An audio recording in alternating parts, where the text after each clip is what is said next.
Romper maldiciones. ¿Es bíblico? Vamos a ver qué dice la palabra de Dios.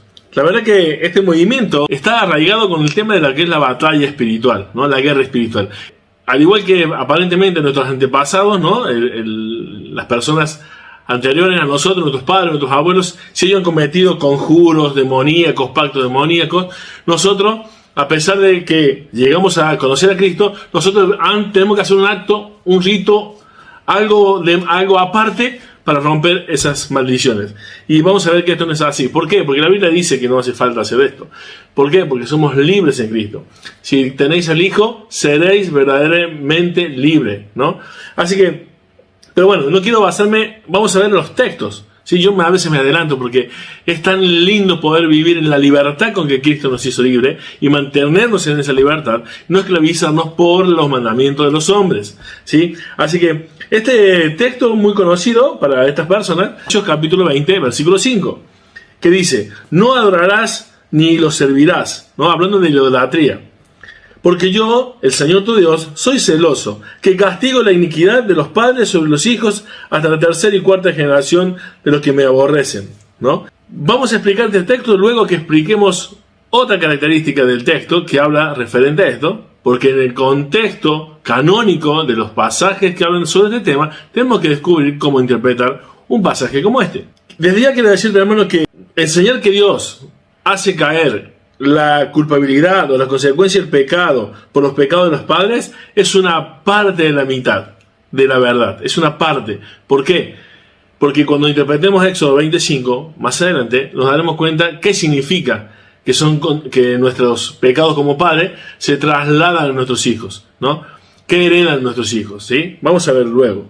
Así que esto no es así. La Escritura nos dice que si un padre le dio otra y adúltero, y el hijo, ¿sí?, viendo esas malas obras, que ve que su padre no teme a Dios, pero él sí teme a Dios y camina en los caminos de Dios, nada de lo que el padre hizo cae sobre él, porque él ha elegido otro camino, vive de otra manera, ¿no? Y eso sí dice la Biblia. La conversión y el arrepentimiento nos hace una nueva criatura. Ya las consecuencias de nuestros pecados son individuales, ¿sí? De lo que hacemos después de conocer a Cristo, somos responsables nosotros.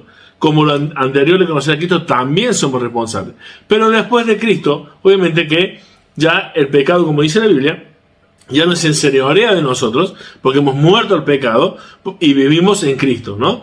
Ahora tenemos nueva vida en Cristo Jesús. Las cosas viejas pasaron, y aquí todas son hechas nuevas. Hay esta idea de esta maldición hereditaria, que le podríamos llamar, hay un efecto de que no se acaba cuando entra Cristo, que aún sigue, ¿sí?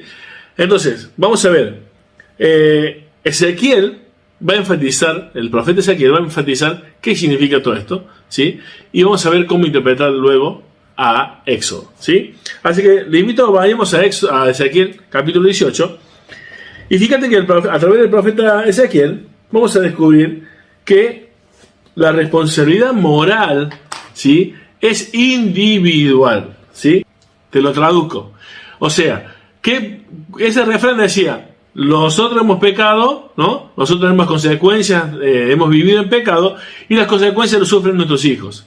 Nosotros comemos las uvas amargas, y nuestros hijos sufren la amargura. Ese sería el refrán.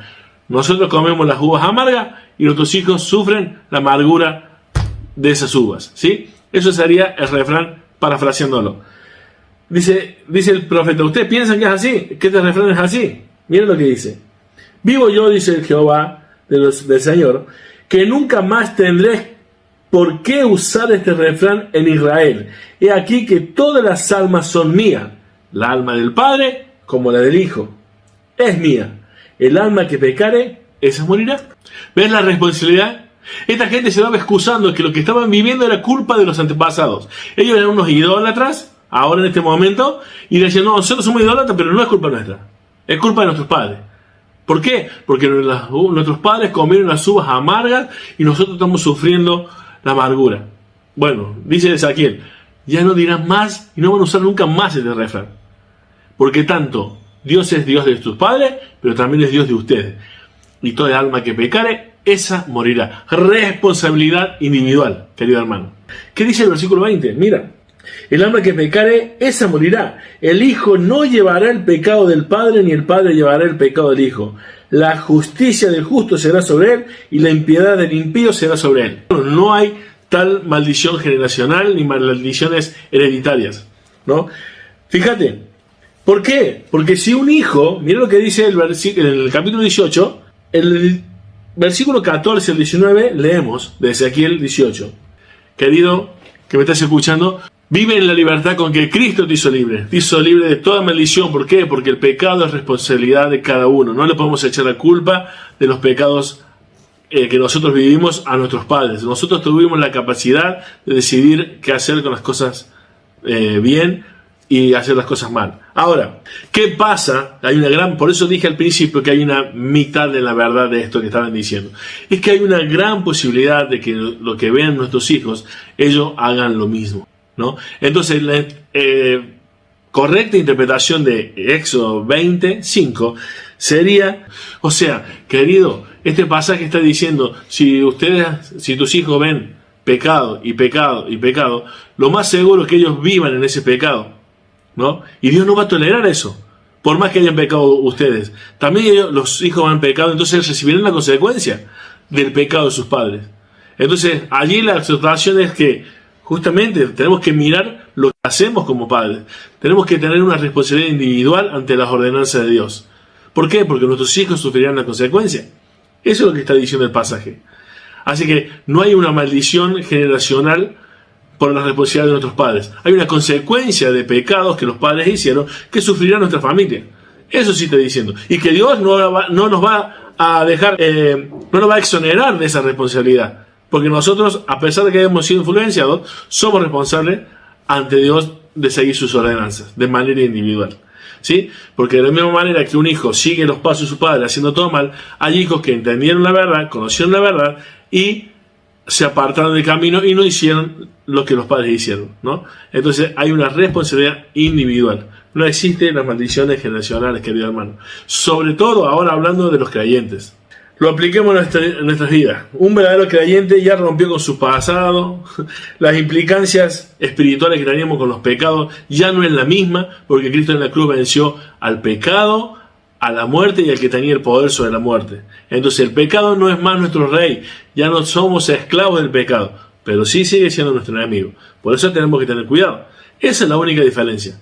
La Biblia dice que cuando estábamos muertos en nuestros delitos y pecados, ¿sí? Colosenses 2, 13 y 15, Cristo en la cruz dejó tirado por el suelo, públicamente, como quien dice, los dejó tirados en el suelo a todas las potestades, todos los conjuros que hayan hecho tus padres, tus abuelos, tus bisabuelos, toda maldición anterior queda bajo tierra, queda sepultada, no existe, queda anulada por medio de la palabra de Dios, por medio del sacrificio del Señor Jesucristo, ¿no? Por medio de la palabra de Dios, refiriéndome a lo que nos enseña lo que son los beneficios de la cruz, ¿sí?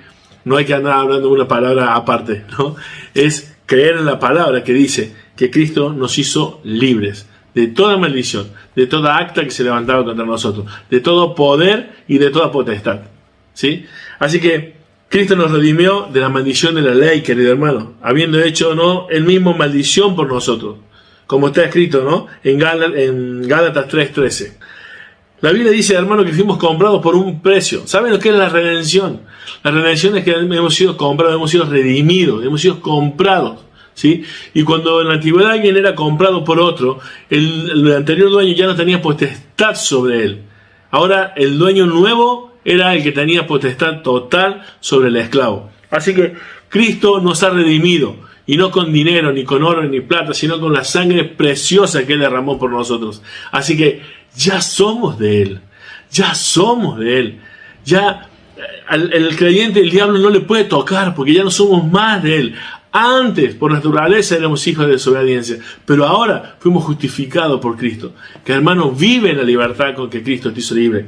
Hermano, sabiendo que fuimos rescatados de nuestra vana manera de vivir, heredada de vuestros padres, como cosas, no con cosas perecederas como oro y plata, sino con la sangre preciosa de Jesucristo. Allí en 1 de Pedro, capítulo 1, versículos 18 y 19. En Cristo no hay maldiciones generacionales. La obra de Cristo es suficiente para derrotar toda obra de maldad y toda obra de las tinieblas. Así que Dios te bendiga. Nos vemos en el próximo video.